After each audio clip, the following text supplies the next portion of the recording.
This is the Hypothetically Sound podcast, hosted by Alec, Randy, and Xavier, where we take a hypothetical look at the world around us, exploring the what ifs, maybes, and how comes. Join in on the unfiltered, raw, and real conversations as we explore the world around us. Welcome back to Hypothetically Sound. We hope you guys are having a great day. As always, I am one of your hosts, Randy, joined by the other host, Alec. How's it going? And we are back looking at Apple Music's top 100 albums of all time. Today, we are on number 81, After the Gold Rush by Neil Young. Yeah, man. So this album came out in 1970. I know you. By this point, people listening know us. We had no clue about this album or like much about Neil Young in general. Yeah, just know that he's known as a legend, you know? Yeah. So I figured, might as well give you some information so you get to know him a little better and give the people at home listening a little bit of information about Neil Young in case they just don't know who he is. Like I said, this album came out in 1970 by Neil Young. He is a Canadian-American musician, mostly known for his folk rock music, like this album and the other albums he puts out. But he was also part of a very big group called Crosby, Stills, Nash and Young. Interesting thing about that group is they all had a single album come out around the same time, and all of them charted in the top 15. That's pretty solid, actually. So that's kind of crazy. They were a pretty good group. Neil Young obviously is the most famous of them all, at least in like mainstream music. Like I said, they charted. There wasn't many awards, so they didn't get any awards. But Neil Young is consistently, specifically After the Gold Rush, is in most people's top 100 albums of all time since like 1980 or 1990s. Anytime someone releases a top 100 album, this album is in it. And after listening, I understand why. Yeah. But without further ado, let's get into the album so we can start talking about it and sharing our feelings on the album. Sure. Feelings like a therapy session. It is folk music, man. It's supposed to be soul lifting, so enticing. You're supposed to get into it. So yeah, therapy session. I'm sorry, was that too weird? No, you're fine. Why would that be too weird? But no, this is a 11-track album. Yeah, it's very short. It's 35 minutes long. Yeah, it's good music, good folk music. We start with Tell Me Why, track number 1. Yeah. What did you think? It's some folk music, man. Oh, yeah. It slaps you right in the face right away. Yeah, you definitely just hear it, Neil Young got a unique voice. It goes really well with the sound. Yeah, and regards to his voice, like I guess I hadn't really listened to a Neil Young song or like specifically known I was listening to it, so I didn't know what to expect from his voice. And so that kind of like shocked me a little bit. I guess I was expecting something like deeper, like more raspy, something more like country style, like voice. And so when his voice came across, I was like, oh, cool. It's unique. That's different.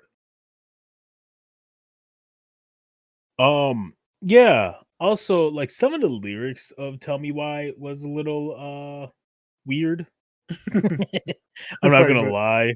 I can't remember exactly. I think it's like when you're old enough to repay, but you're young enough to sell. Yeah. And I was like, what the fuck does that even mean? Right. So I went to Genius and they had him quoted in a interview saying he doesn't even know what it means. Like he said he stopped playing the song because it has little, if any, meaning. He said, it sounds like gibberish to me. I stopped singing that song because when I get to that line, I go, what the fuck am I talking about? And I was like, me too, Neil Young. Because what in the shit was you smoking? I mean, we know, but like super relatable. I write stuff and then I come back and I'm like, what in the world? Which is really weird because like I heard this song and I saw that, I laughed, I was like, damn, I'm just gonna get a bunch of fucking like weird lyrics in this album. But some of these like songs are really thought through as well in the album. No, 100%. We'll get to And I think one of them that's super thought through is probably his most popular song on the album. So when we get to that, that's definitely one that we could talk more Yeah, about. ironically, it's your favorite one. Yeah, social justice Probably. warrior. Yeah. I like how you knew what one it was. But no, I really enjoy folk music. Like I don't go and search it out, but when I find people or ones I like, I listen to it. Like in high school, friends started a band called Gazillion. They are folk music. I love it. I still listen to it to this day. So when I find good folk music, I stick to it, and I'll probably listen to Neil Young when I'm just want to sit down, relax. Like folk music is very simple, but it works very well. Yeah. Which I gave it a 7 out of 10. I thought it was a solid song. Yeah, I gave it a 6 out of 10. Not fair. I do want to preface this super quick Mm-hmm. that folk rock is not something that I will sit down and listen to often. Mm-hmm. So I understand some of my scores may be kind of low-ish. Mm-hmm. And just in case, because it has been a while, 5 means that it was a good song. Anything above 5 means we're going to go out of our way to listen to it more often. So the higher we get, the means it's on our playlist, or we'll repeat the song, or we listen to it all the time. That type of thing. Yeah. So like a 6 means it was a good song. And if it comes on the radio, we're not gonna turn off. 7 means like if I'm bored, I might go and find it. Or if I'm in the mood for that type of music, I'm gonna go find it. Yeah, 8 is it's on the playlist. And then, Yeah. 9 is like that. Make sure it gets played on the playlist. Like I put on Spotify, I'm searching that name specifically. Yeah. But yeah, no, so just in case you guys forgot what our ranking system was. But so we'll move to track number 2 after the Gold Rush, the namesake of the album. I like how you brought up lyrics in the last one. I brought up lyrics in this one. I was like, interesting lyrics. And I was kind of questioning his voice a little bit in this because I was still getting used to it. Mm-hmm. But I like the sound of the song. Like the instrumental is fantastic. Yeah, it made me a little sleepy, but in a good way. Mm-hmm. It sounds really weird, but it's like this man could lullaby me to sleep, and I'd Oh be yeah, okay with 100%. it, right? 100%. It has such a nice sound. Like he did it. He knows his sound, bro. And Well, I'll go ahead. I'm sorry. no, I was gonna say if like I ever got a cabin in the woods, I feel like Neil Young was a necessity to play at night. Like when you're winding down, you want to go to sleep, play some Neil Young. Yeah, man. And this song in particular, when I was listening to it, I was like, damn, I can really see some like old folk listening to this shit, like swaying their heads and be like, yeah, this is real music. You know what I'm saying? Yeah. Like, it was a good song. It was pretty good. No, yeah, I agree. I agree. I gave it a 6.5 out of 10. I gave it a 7 out of 10. It'll Okay, be I was gonna say. pretty consistent for me on this album. There's little changes here and there, but most of the part, 7 out of 10s. That's fair. Yeah, that's fair. Which moves us to the third track, Only Love Can Break Your Heart. Yeah. Like most, sorry, go ahead. I was gonna say, I'm not a producer or anything. Mm-hmm. I do think I am a semi-creative individual. Listening to the song made me want to sample this shit. It sounds like such a good sample type like beat, dude. Yeah.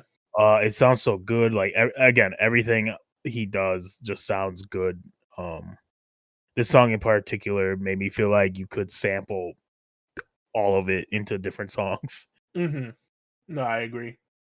And all of these songs are him playing, like he plays the guitar, he plays the piano in all of his songs. So like super talented guy. He also plays the harmonica in the songs with the harmonica. The song, so it was slow, it was catchy. I said it feels like a song that you put on when you're having a bad day and you want to remember that things could be worse. Like that's what I got from the song. Yeah, like, yeah. He's going like he had a bad day, like, or you having a bad day, but his day was a lot worse, and he's telling you about it. Low key, I feel like, oh my goodness, I feel like sorry, I almost dropped my phone. You might have to cut that one out. Low key, yeah, man. I feel like all folk music's like that. No, true. Very true. But yeah, I don't know, man. There's something about it. Like it draws you in, and he just manages to like keep you invested as well. Yeah, 100%. I gave it a 7 out of 10. Okay, that's pretty good. I did give it a 6.5 out of 10. That is my kind of base number here. Yeah. Also, I like folk music more than you do, so it makes sense that I would be slightly higher Mm. in the songs. Sorry, go ahead. I was gonna introduce next song, Nerd. Anyways, because I know you're excited. This is the longest song on the album at 5 minutes and 31 seconds. Mm-hmm. And it is Southern Man. Yeah. How did you feel about Southern Man going into it? I apologize to Neil Young while listening to the song. I didn't realize he was down for the cause like that. Like, calling for reparations? Like, come on. Dude, he started going off, and I was like, damn, all right. And then the song in general was a surprise, like the subject matter. He does a really good job of singing it from two different perspectives. Yeah. And you don't get the other perspective until the end. Mm-hmm. But it is the protagonist, and then he's last verse he's talking as the Southern Man the protagonist is talking about. Yeah. And the wordplay at the last verse is insane, because you can look at it from either perspective and it fits very well. Mm-hmm. I don't remember what the line was, but it was like gotta hang him, or gotta cut him, or gotta cut him down.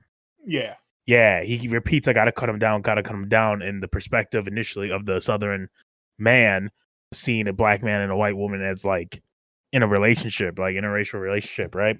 Mm-hmm. And it's like, oh, I gotta cut him down, as in like cut down essentially his life, right? Yeah. But if you look at it at the perspective of the protag, he's talking about the black man that he now sees hang, that he saw at the same time as the Southern man that he needs to cut down from, the tree. Being hung, yeah, which is insane. Mm-hmm. Really good wordplay, really good writing. Good. It's a good story. Like, this is folk rock music right here. Like, this is the prime example. If you want to show it to someone about folk rock music, this is it. Like, yeah, it has great. It's a funky tune. I'm pretty sure it's the first time he uses electric guitar. He has in the a album sick solo. It has big drums as well. Like, it was a prime song. Fantastic. Like, if someone want to introduce me to Young, this would have got me hooked. Also, again, this was made in 1974. Like, this man coming out singing this song, like for people that towards people that are probably his audience at the time, right? Yeah. And you're like, oh, but it's 1974. Like, this is only 7 years after MLK was shot. Like, stuff wasn't peachy still at this point. Like, stuff was still shit. Rodney King happened in the 1990s. Like, let's be real. So for him to do this, and it was definitely big. Big. I gave it an 8 out of 10. I gave it a 7.5 out of 10, which is my highest rating. Mm-hmm. Yeah, this ties for my highest rating on the album. I did put unironically, this is my favorite song, which is kind of ironic. But yeah, it was just a song I wasn't expecting, and it was just well done. I liked it a lot. Yeah. Which moves to track number 5, Till the Morning Comes. Not gonna lie, I think this is probably my least favorite track on the album. Maybe just because it follows Southern Man and just didn't hold up to it. I don't honestly have much to say about the track. I just wasn't a huge fan. Yeah, it is a very, very big change of pace. Like, you feel it. And doesn't feel great sometimes. It's kind of like a whiplash, right? Yeah. He uses the flugelhorn in it, and it's a solo, and it's pretty solid. I'm not gonna lie, bro. Like, I knew the name of the instrument and everything. I don't know why. I was just like, oh shit, it's the flugelhorn. But yeah, it's a pretty quick song. At least I gave it a 6 out of 10. I thought it was decent. It definitely is a flugelhorn, played by Bill Peterson. It's a good call. Yeah, he fucking shreds on that shit, bro. Oh my I god. gave it a 5 out of 10. Okay. Like I said, I just didn't feel it as much. Like, it wasn't bad. It's just, like I said, it was a good song. I just won't, like, if it comes on my shuffle, it's getting skipped. Yes, sir. Which moves us to 6 of 11. Oh, Lonesome Man. Or, sorry, Oh, Lonesome Me. Not Oh, Lonesome Man. It's Oh, Lonesome Me. Yeah, it's the same thing. I'm sure he's a man. Yeah. This caught me instantly because I love me a harmonica. Bro, And same. I put that in my notes too. I was like, the harmonica sounds so fucking cool. The harmonica mini solos with this harmonic instrument. It was fantastic. I did say sorry. I didn't know you wanted me to continue, but you're just like, it's fantastic. My bad. I did say this is this man's breakup album. Like, I felt like a lot of the songs dealt with, like, Only Love Can Break Your Heart, Tell Me Why, were songs about him getting his heart broken in different ways. This this is actually one of the few songs that I have heard of his. Okay. It was only like once or twice, but I have heard it. Never really listened to it. Yeah, the harmonica sounds so good, dude. Like, I heard that shit, I was like, damn, I ain't heard a harmonica in years. I felt old as shit. But who plays the fucking harmonica like that? Like, I feel like it's just like a starter instrument. Right. Low key, I want to learn it because I think it's sick. Oh, anyways, super easy to learn. I was taught when I was younger, but grandpa, right? Playing, yeah. Grandpa taught, grandpa taught me a little bit too, and then I also just stopped. And I regret. Oh yeah, 100%. Should go get harmonicas. Anyways, off of that tangent, the bridge of the song implies that he's kind of a simp. Yeah. And that's cool and all, but he's like, yeah, she's fucking other dudes, but if she came back, I'd love her. It's like, I don't know, man. Maybe you should move on a little bit. I don't know who hurt you to write this song. Go sow your oats. Go play the field while she's playing the field, and then come back together. Isn't that how movies work? Yeah. You both date, you decide you don't want to be together anymore, and you guys go off and do your things, and then 20 years later you meet up at a coffee shop and you're like, let's get married. Yeah, sure. But yeah, I thought it was decent. It was a 6.5 out of 10 for me, which is better than my average. You gave it an 8. I mean, that's fair. The harmonica went hard. It did. I won't lie. I mean, the flugelhorn also went kind of hard. I gave it a 5 out of 10. Forget the flugelhorn. It ain't a harmonica. I think you just don't. Harmonicas. I mean, maybe. I don't know. How do you get into the flugelhorn? Now we're gonna go on a tangent because, like, how do you get into that shit? Like, who walks around in the music stores like, oh, you see that instrument right there, the flugelhorn? No, it is. I feel the flugelhorn is a very specific. It's like these off-brand instruments are very specific to people who picked up an instrument and learned it really fast, and their teacher had to give them something else to keep them occupied and interested in the music. Because especially when you're young and in band and stuff, if you're really good at it, playing these simplistic songs, it's probably super boring. Like, I wasn't good at it, but I was already bored. And I did have friends who were really good, and they got bored, and they were given other instruments to learn.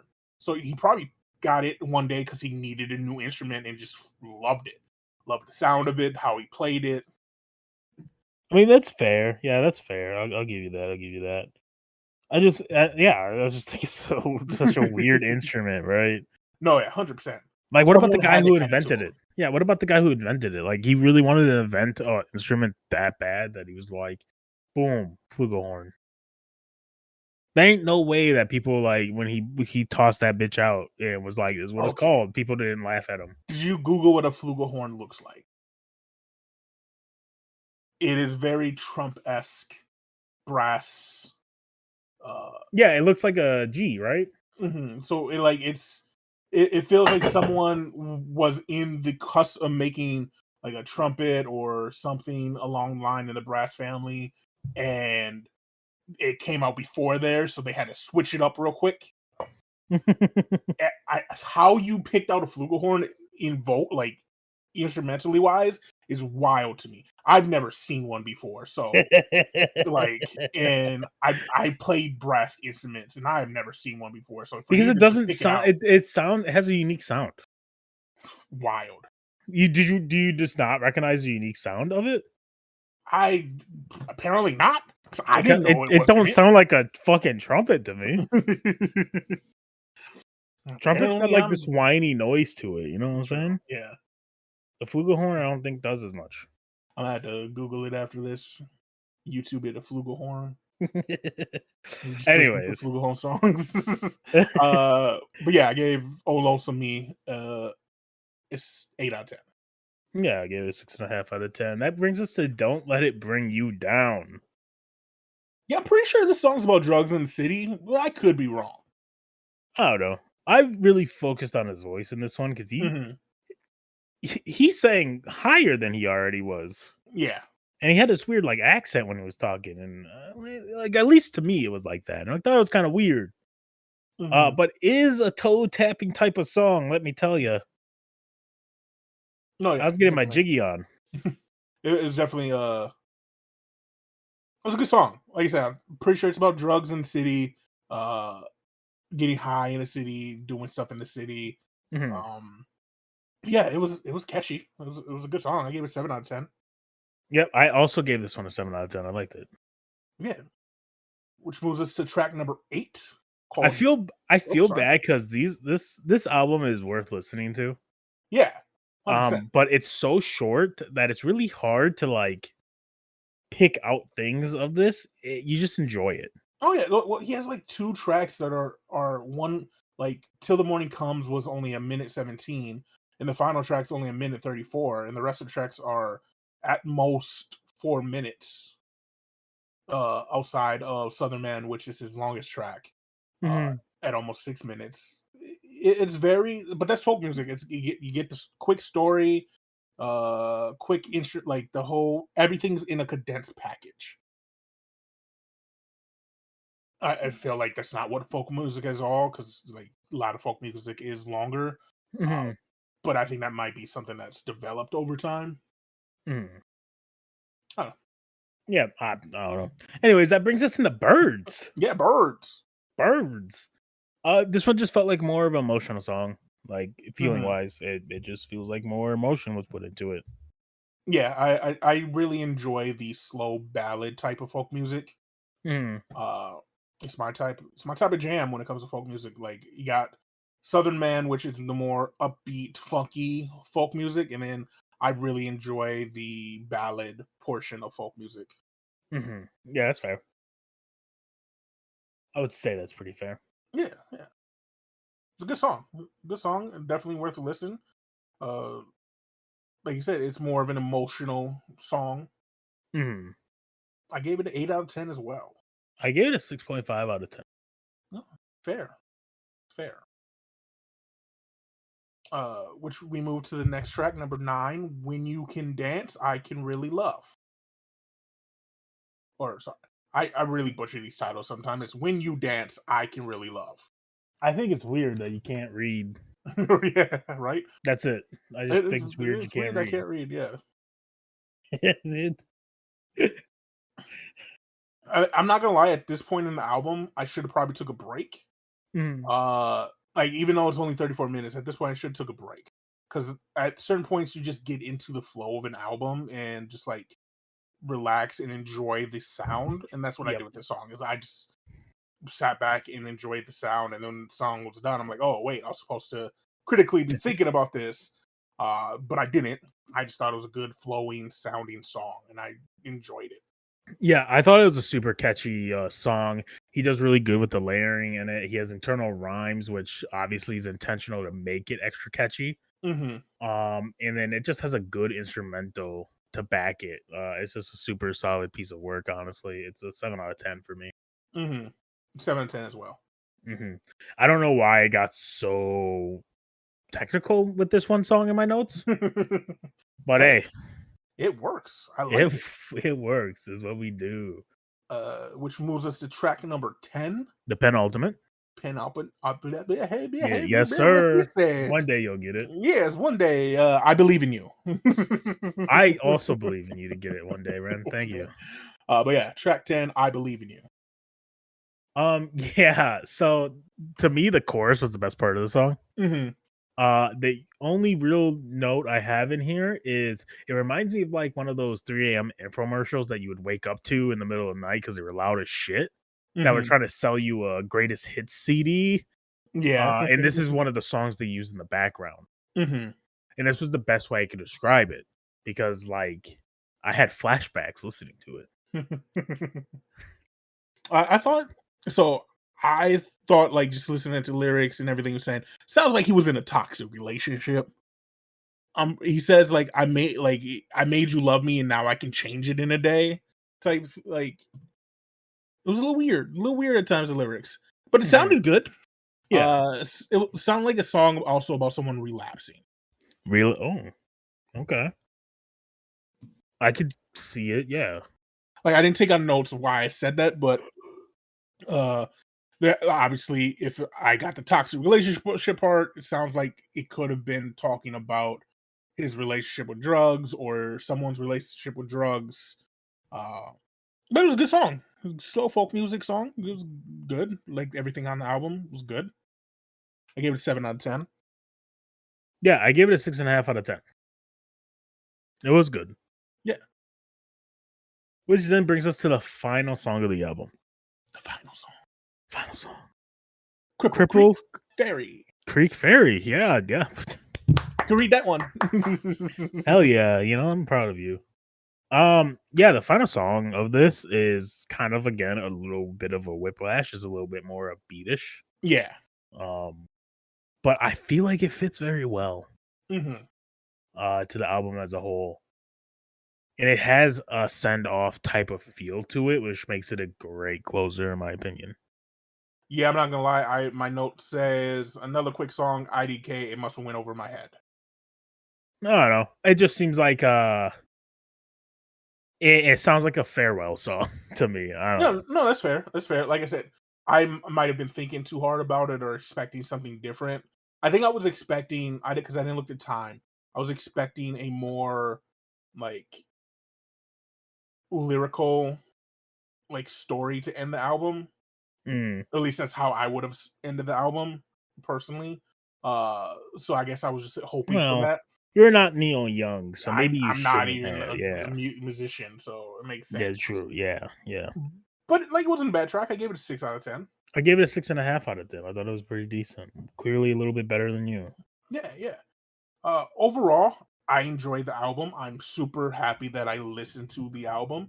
I understand its place in folk music history, folk rock history. I understand why it's in the top 100.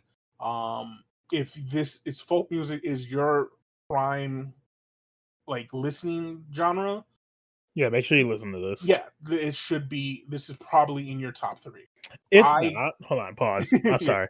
Even if it's not, if you like rock, like just regular rock, or maybe not heavy metal type rock, but if you like rock, I think it'd be good to listen to. Yeah. It feels like folk music, but it doesn't feel dated, I guess would be the best way for me to No, yeah, describe it. definitely didn't feel dated. Like it felt good.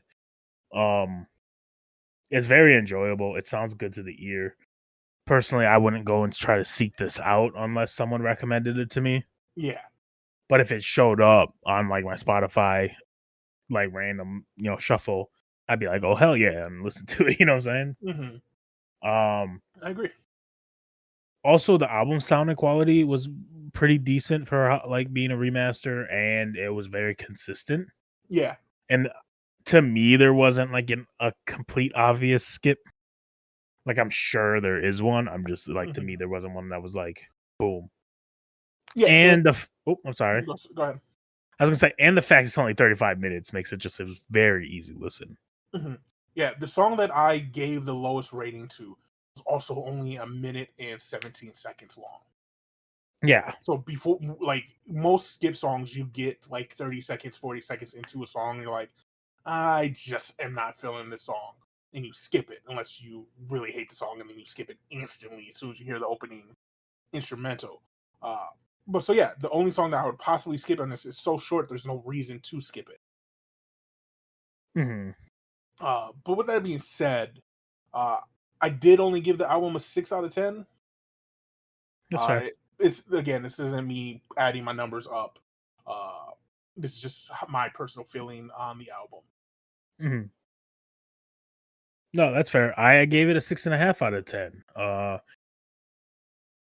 So it was close. However, I did realize that this was number 81. We're about to hit the top 80s with the Yeah, next album, yeah. yeah, So I'm gonna switch my ranking system a little bit. I was pretty lenient going with the median, which just means, you pick all your numbers and you cut them off and just find the one that's in the middle, right? yeah. No, I'm going harsh with the top 80, and I'm gonna go with the mean now. Oh, okay. So I will have actual, factual, mathematical numbers to my ratings, and it'll be weird. They will be like 8.1s or some random shit. So Yeah, I'm gonna stick with my feelings. I think that's cool, except for your feelings are wrong sometimes. And don't know what you're talking about. I like just having a guaranteed thing because it Okay. also humbles me sometimes, Mhm. because it's like, damn, I really thought this album would have been higher, but really it's not. Okay, and to be fair, like if I did put it into the median, I'm pretty sure the median just would have been a 7. Yes, Uh, median would have been 7. Your mean would have been something completely different. yeah. So my median for this would have been 7. So I just lowered to 6 because I feel like I wouldn't put this on a playlist, and 7 means I put it on a playlist. That's fair. That's fair. I'm not ranking whether or not I'm putting this shit on a playlist. Anyways, I'm just ranking to give my numbers. Oh, fair. But yeah, at the end of the day, it is a very super solid album. I do recommend it. Yeah. It is again a six and a It's worth half, listening. but it is worth a listen, especially again, it's easily digestible. It's 35 minutes. Bro, that's a car ride to work for a lot of people, Yeah. You could have probably listened to that whole album before this finished and like not waste your time with us. Yeah. 100%. 100%. Like you could have formed your own opinion. You didn't have to listen to us. That's how short it is. That's how great it is. I love short albums, man. They're so nice. But with that being said, what also people could have done during this time is What's listen to you, give them a shout out. Yeah, shout out to the people that do know how to play harmonica. Occasionally I go to a bar or something and we be chilling and you'll talk to some old geezer and I don't know how it happens, but he always pulls out a harmonica. They just have it in a little flannel button up chest pocket for some reason. Granted, this is also in the Midwest.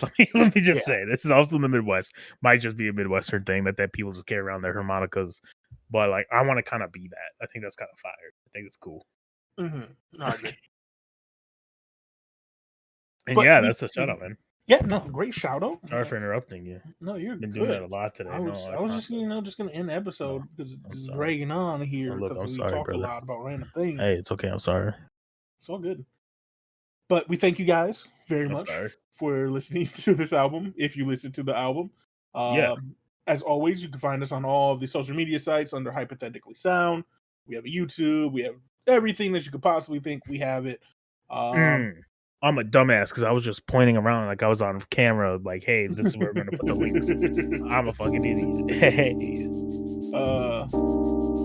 But until next time, have a great day. Have a wonderful day. Deuces. Goodbye. Goodbye. Goodbye. Goodbye. Goodbye. You shut the fuck. Goodbye. Thank you for listening to Hypothetically Sound. We hope you enjoyed the episode. All episodes can be found at hypotheticallysound.podbean.com, as well as on Apple, Spotify, and Pandora. For full unedited video versions of the podcast, please visit us at youtube.com/hypotheticallysound.